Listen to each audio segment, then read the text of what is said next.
Hey everybody, Jennifer from Scrapping Under the Influence. I am here with the walkthrough for the second style of book that goes into my travel trunk project.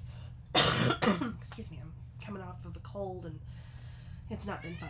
And the cat thinks he's starving to death. So, excuse me. So this is the second style. This is 6 1/4 by 6 1/4. It is a folio.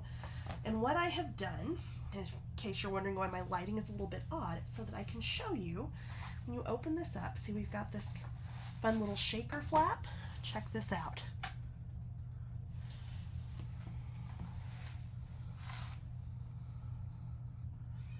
Oh, do they not want to show up on camera? Of course they don't.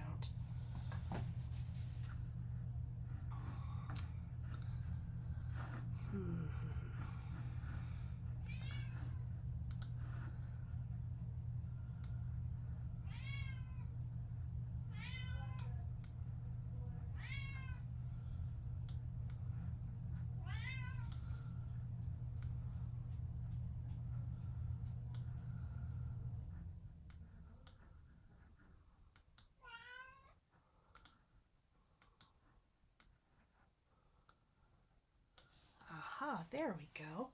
So I have little glow-in-the-dark stars in my shaker. How cool is that?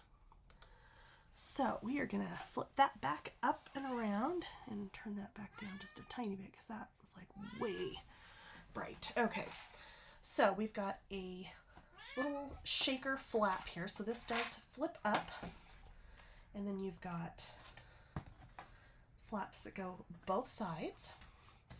There is a magnet in here just to make sure this stays down nice and flat.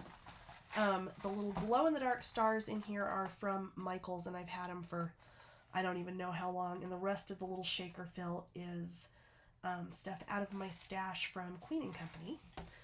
So on this other side here, we've got just a little flip up right there. There is another magnet actually in here and then underneath here to make sure this stays nice and closed, because when we slide this into the box, of course you want it to stay nice and closed. The front, I did use the page pieces again from the collection kit.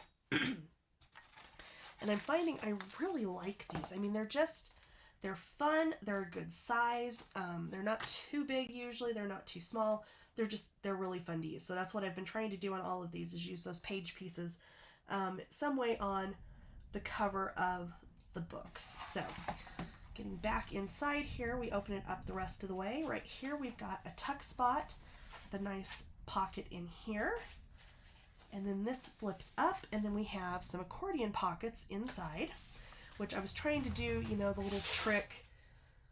I'm going to kill this cat. Oh my lord. I was trying to do the little trick where you split the picture like on the waterfall, so it continues. And it was just a bad choice of cut part to do that with, but that's okay. It's just fine. I did use one of the puffy stickers here, or not puffy stickers, the foam stickers. I don't know why I want to keep calling them puffy stickers. And also right here. And then on this side, so just because everybody's doing them, I love them. I hadn't done them in years. I did do a pull down waterfall on this side. And then I just used from the 6x8 pad, the back side of one of the pages has tomorrow just in lines across there. So I did use those right there to match just the bottoms of my little waterfall pieces there. This actually sits on top of a belly band so that you can tuck other pictures and things back behind there as well. So this one is super easy. It goes together really quick. And yeah, so I will get the tutorial up before you know it, and then we'll be moving on to our big folio that's going to go in the back of our box. I will link the tutorial as soon as it's done, and as always, thank you for watching, and I'll see you next time. Bye!